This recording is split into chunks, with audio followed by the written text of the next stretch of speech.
Hello बच्चों, welcome to all of you on my YouTube channel study social science. इस channel पर हम लोग सोशल साइंस का स्टडी करेंगे। जो हम लोग एक नई सीरीज़ चालू करने जा रहे हैं एनसीईआरटी के लिए, उसमें हम लोग एनसीईआरटी को पूरे डिटेल में हम लोग एक्सप्लेन करेंगे और लर्न करेंगे, स्टडी करेंगे कि कैसे चैप्टर के जो मेन पॉइंट्स हैं, उसके अलावा हर एक लाइन में जो डिटेल्स हैं उसको हम लोग समझने की कोशिश करेंगे। आज हम लोग क्लास 10 का पहला चैप्टर हिस्ट्री का the rise of nationalism in Europe चालू करने जा रहे हैं, स्टार्ट करने जा रहे हैं। ये इस चैप्टर का एक इंट्रोडक्शन वीडियो है।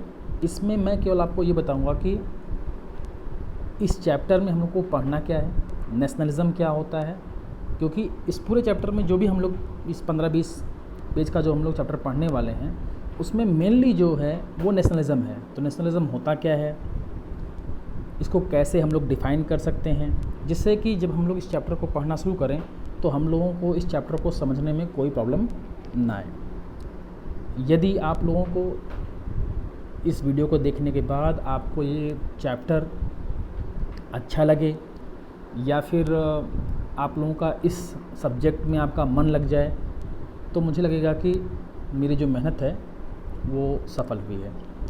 तो हम लोग का जो चैप्टर है वो है rise of nationalism in Europe. इसका मतलब क्या है कि पहली बात तो हम लोग यूरोप के बारे में पढ़ेंगे, जो कि एक कॉन्टिनेंट है नॉर्दर्न हेमिस्फीयर में। दूसरा हम लोग देखेंगे कि वहाँ पर नेशनलिज्म कैसे राइज किया, कैसे ग्रो अप किया। उस पूरे के पूरे यूरोप में बहुत सारी कंट्रीज़ थी। आज के टाइम पर जितनी कंट्री हैं उस हिसाब से आज से 300-400 साल पहले ऐसी कंडीशन नहीं थी। वहाँ पर बहुत सारी मोनार्कीज़ थी जो वहाँ पे रूल करती थी।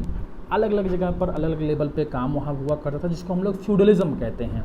नोबल्स हुआ करते थे जो किंग के अंडर में रहा करते थे और वही पूरा का पूरा रूल करते थे। इस चैप्टर में जो हम लोग पढ़ने वाले हैं मेनली हम लोग ये देखेंगे कि नेशनलिज्म होता क्या है, क्योंकि हम लोग पूरा चैप्टर पढ़ेंगे उसमें जो नेशनलिज्म वर्ड है वो क्या है। देखिए, पहली बात तो हमें ये समझना होगा कि जो ये नेशन स्टेट का जो कॉन्सेप्ट है उसमें ये स्टेट होता क्या है। कई बार आपको स्टेट वर्ड जब सुनने को मिलता है तो आज के टाइम पर जब आप 21वीं सेंचुरी में सुनते हैं तो स्टेट का मतलब आप मान के चलते हैं कि हम बात कर रहे हैं अपने किसी देश के राज्य के बारे में, स्टेट के बारे में, मतलब प्रोविंस के बारे में। लेकिन ऐसा पहले नहीं था। हमारी आज़ादी से पहले 1947 के पहले हमारे यहाँ चाहे वो सेंट्रल प्रोविंस हो, यूनाइटेड प्रोविंस हो, हमारे यहाँ उसको स्टेट नहीं बल्कि प्रोविंस वर्ड यूज़ करते थे। प्रोविंस और स्टेट में डिफरेंस होता है। प्रोविंस सेंट्रल गवर्नमेंट के अंडर में काम करती हैं, लेकिन जब स्टेट की बात करते हैं तो उनको अलग राइट मिलते हैं, उनके पावर सेपरेट रहते हैं और वो उसको अपने हिसाब से कॉन्स्टिट्यूशनली उसको रूल करते हैं, एक्सरसाइज करते हैं। तो इस स्टेट का मतलब क्या होता है, क्योंकि जब हम लोग हिस्ट्री में, पॉलिटिकल साइंस में जब भी हम स्टेट वर्ड सुनते हैं थ्योरी में, तो इसका मतलब क्या होता है। इसके 4 फैक्टर्स होते हैं। पहला, जिसको हम लोग कहते हैं टेरिटरी, जो आपको दिख रहा है टेरिटरी। सेकंड होता है इसका फैक्टर पॉपुलेशन, थर्ड गवर्नमेंट और फोर्थ होता है सॉवरेंटी। इसमें ये चारों फैक्टर बहुत इंपॉर्टेंट है। मतलब एक जगह कहीं पर कोई ज़मीन होनी चाहिए, भूभाग होना चाहिए, जहाँ पर कुछ लोग रह रहे हों, वो लोग मिलकर के कोई एक गवर्नमेंट बना के रखे हों और उस गवर्नमेंट के पास इंडिपेंडेंस हो, ताकि वो अपने जो डिसीजन हैं वो खुद ले सकें, एक्सटर्नली उनके ऊपर कोई इम्पैक्ट ना हो, इफ़ेक्ट ना हो। ये स्टेट का एक फीचर होता है।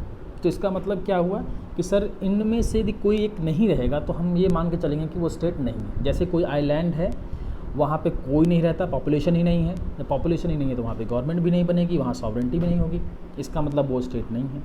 इसी तरह से मान लीजिए कोई ज़मीन है, वहाँ पॉपुलेशन भी है, वहाँ पे गवर्नमेंट ही नहीं है, सॉवरेंटी ही नहीं है, तो हम लोग कहें कि वो स्टेट नहीं है। मान लीजिए कुछ पॉपुलेशन के लोग रहते हैं, उन्होंने अपनी एक गवर्नमेंट बना के रखी हुई है एक्साइल में, जैसे तिब्बत की अपनी एक गवर्नमेंट है जो एक्साइल में अपने आप को कहती है कि सो कॉल्ड गवर्नमेंट अपने आप को कहती है, लेकिन उनके पास कोई ज़मीन नहीं है तो अभी हम उसको स्टेट नहीं कहते। इसी तरह से आपके यहाँ गवर्नमेंट भी बन जाए, पॉपुलेशन भी हो, टेरिटरी भी हो, सॉवरेन ना हो, जैसे हमारे यहाँ 1947 के पहले इंडिया जो है ब्रिटिश रूल के अंडर में था, तो हमारे जो डिसीजन थे वो ब्रिटिश लिया करते थे। इस तरह से हम लोग सॉवरेन एक कंट्री नहीं थे, इसका मतलब हम उस टाइम पर भी स्टेट नहीं थे। ये चारों जब फैक्टर मिल जाते हैं तब हम कहते हैं कि वो स्टेट है। अब सवाल उठता है कि ये नेशन स्टेट का मतलब क्या हुआ। नेशन स्टेट का मतलब ये होता है जब इसी स्टेट में लोगों के बीच में कॉमन बिलोंगिंगनेस आ जाए। ये बहुत इंपॉर्टेंट 2 पॉइंट हैं, कॉमन बिलोंगिंगनेस और कलेक्टिव आइडेंटिटी। जब लोगों को लगने लगे कि हम सब एक ही हैं, सामूहिक एक अपनापन महसूस होने लगे, जब उनकी एक सामूहिक पहचान बन जाए, तो उसको हम लोग कहते हैं कि ये एक नेशन है। इनमें कई सारे फैक्टर्स हो सकते हैं जिसकी वजह से आदमी, वहाँ का रहने वाला, अपने आप को एक जैसा महसूस करे। वहाँ की कल्चर हो सकती है, वहाँ का पास्ट हो सकता है, मतलब हिस्ट्री वहाँ की हो सकती है, वहाँ की लैंग्वेज कैसी है वो इस पर डिपेंड करता है, वहाँ के रिलीजियस बेसिस पे भी हो सकता है, या फिर इंडस्ट्रियलाइजेशन हो गया हो, इकोनॉमिक इंटरेस्ट पर वहाँ पर लोग एक दूसरे से बिलोंग करते हों या अपने कलेक्टिव आइडेंटिटी समझते हों। इन सब में इस कॉमन बिलोंगिंगनेस का मतलब क्या होता है? इसका मतलब होता है जब कुछ लोग, जब वहाँ की पॉपुलेशन का अपने ही देश के लिए डिवोशन, लगाव, अटैचमेंट, जब ये समर्पण और लगाव की भावना जब आ जाती है, अपने देश के प्रति जब हम लॉयल होना शुरू हो जाते हैं, तो इसका मतलब होता है कि वहाँ पर एक नेशनलिज्म का जो प्रोसेस है, वो नेशनलाइजेशन का जो प्रोसेस है, जो नेशनलिज्म का प्रोसेस है, वो वहाँ पर हो चुका है। यहाँ पर 2 बातें आपने सुनी कि स्टेट का मतलब मैंने आपको बताया, वहाँ पे गवर्नमेंट भी हो, सॉवरेन भी हो, लेकिन जब वहाँ के लोग, वहाँ की पब्लिक, यहाँ सारी बातें पब्लिक के बीच की हो रही हैं, जब वहाँ की पब्लिक, वहाँ के रहने वाले जब ये सोचते हैं कि हम सब एक हैं, उनके अंदर बिलोंगिंगनेस है, उनके अंदर कलेक्टिव आइडेंटिटी है, तो हम मान के चलते हैं कि हमारा जो देश है वो एक नेशन है। इसके लिए 3 फैक्टर्स काम करते हैं। पहला तो उनका है तो कोई पास्ट में ऐसी ग्लोरियस हिस्ट्री रही हो जिस पर वो लोग अपना प्राउड फील करते हों, प्राइड हो उनको उस पर। दूसरा, प्रेजेंट में उनके अंदर, वहाँ की पब्लिक के अंदर एक विल पावर हो कि वो अपने कंट्री को, अपने नेशन को आगे बढ़ाना चाहते हैं। इसी तरह से फ्यूचर के लिए उनके मन में एक ड्रीम होना चाहिए, जैसे हमको डेवलपमेंट करना है, इन सब चीज़ों को वो फ्यूचर में चाहते हैं, तो उसी हिसाब से विल पावर से वो लोग काम करते हैं। उसी को हम लोग नेशन कहते हैं। आप लोगों को पूरी बातें समझ में आ गई होंगी। स्टेट का मतलब क्या होता है, नेशन का मतलब क्या होता है। हम लोग ये जो कॉमन बिलोंगिंगनेस और कलेक्टिव आइडेंटिटी कैसे आई लोगों के बीच में, ये प्रोसेस कैसे बना, कैसे इसका राइज हुआ, कैसे ग्रो अप हुआ यूरोप में, हम इस चैप्टर में वही पढ़ने वाले हैं। इसके अलावा मैं 2-3 बातें यहाँ पर क्लियर कर दूँ। जैसे कई बार आप लोग नेशन वर्ड सुनेंगे, फिर नेशनैलिटी कहीं पर वर्ड आएगा, कहीं पे नेशनलिज्म वर्ड आएगा। इसका डिफरेंस क्या होता है? नेशन का तो हमने आपको समझा दिया, कॉमन बिलोंगिंगनेस और कलेक्टिव आइडेंटिटी के बारे में, वहाँ की पब्लिक की डिवोशन के बारे में। नेशनैलिटी का मतलब क्या होता है? नेशनैलिटी का मतलब होता है जब कुछ लोग एथिकली या रेस के बेसिस पर, या अपने एथनिक, या जिस समुदाय से आते हैं, जिस कम्युनिटी से आते हैं, उसके बेस पर वो पहचान अपनी साबित हो जाती है उनको, उसी को हम लोग नेशनैलिटी कहते हैं। मैं एक एग्जांपल आपको समझाता हूँ। जैसे यदि इंडिया का कोई आदमी अमेरिका में जाके बस जाए, तब भी हम उसको यही कहेंगे कि वो इंडो अमेरिकन है या इंडियन है।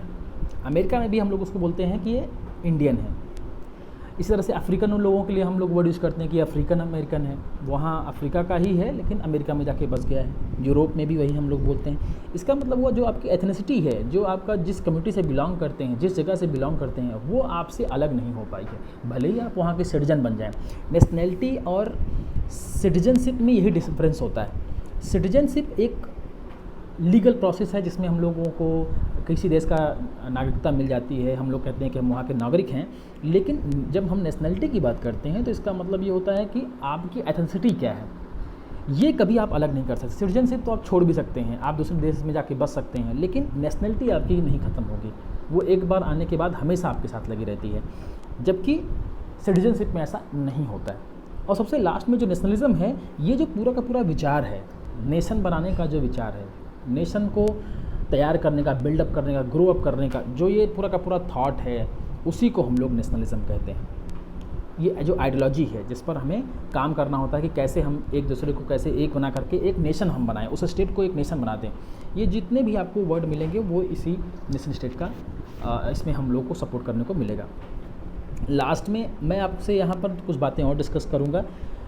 जैसे नेशनलिज्म में ही कई लोग कंफ्यूज होते हैं पैट्रियाटिज़म से। पैट्रियाटिज़म का मतलब होता है देशभक्त, जिसके लिए हम लोग वर्ड यूज़ करते हैं कि बहुत ही पैट्रियाटिक है। तो ये पैट्रियाटिक और नेशनलिज्म में, नेशनलिस्ट में डिफरेंस क्या होता है? पैट्रियाटिज़म या पैट्रियाटिक जो होता है ये बहुत ज़्यादा पॉजिटिव वर्ड है। जब आपका अपने ही देश के लिए लगाव, डिवोशन, अटैचमेंट, लॉयल्टी बनी हुई है, आपको अपने देश से बहुत प्यार है, उसको हम लोग कहें कि आप देशभक्त हो। लेकिन जब हम नेशनलिज्म की बात करते हैं तो ये ज़्यादा एग्रेसिव है, या हम इसको कह सकते हैं कि थोड़ा सा निगेटिव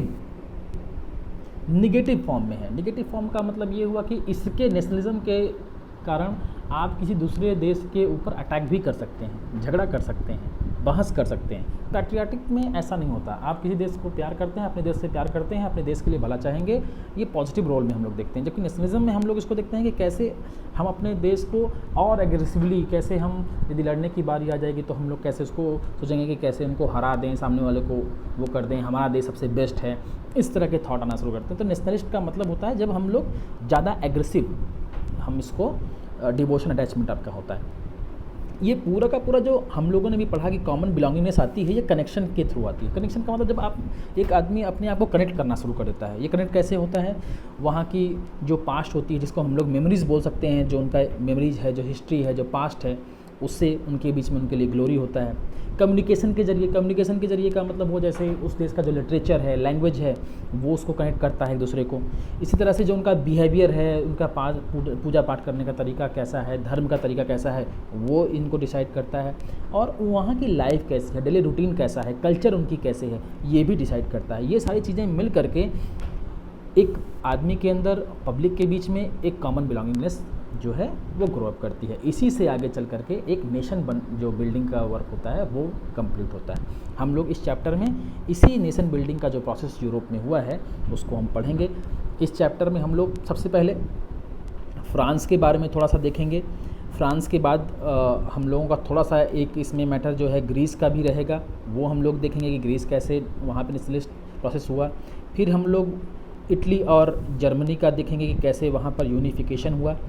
इसके अलावा कुछ बाल्कन्स कंट्रीज़ का हम लोग देखेंगे कि कैसे ये जो नेशनलिस्ट जो प्रोसेस था, जो नेशनलिज्म था, वो किस तरह से बहुत ज़्यादा एग्रेसिव हो गया, बहुत ज़्यादा अगली फॉर्म में ये कन्वर्ट हो गया, वो हम लोग बाल्कन्स में देखेंगे। इसके बीच में छोटी छोटी जगहों पर आपको पोलैंड के बारे में कहीं मिल जाएगा, आपको थोड़े से में ब्रिटेन के बारे में मिल जाएगा, आपको थोड़े से में बेल्जियम के बारे में कहीं पर चर्चा करते हुए मिल जाएंगे। इस तरह से कई चीज़ें आपको जो है इसमें मिल जाएंगी, जो थोड़े थोड़े चैप्टर्स रहेंगे, और उसको भी हम लोग देखेंगे कि वहाँ पर नेशनलिस्ट जो प्रोसेस हुआ, जो नेशनलिज्म वहाँ पर आया, नेशनलिस्ट कैसे वहाँ पर लोगों ने वर्क किया, वो सब भी हम लोग इस चैप्टर में देखने वाले हैं। तो ये हमारा एक इंट्रोडक्शन का पार्ट था। नेक्स्ट पार्ट में हम लोग इस चैप्टर को एक्सप्लेन करेंगे इसके स्टार्टिंग पॉइंट से। Thank you.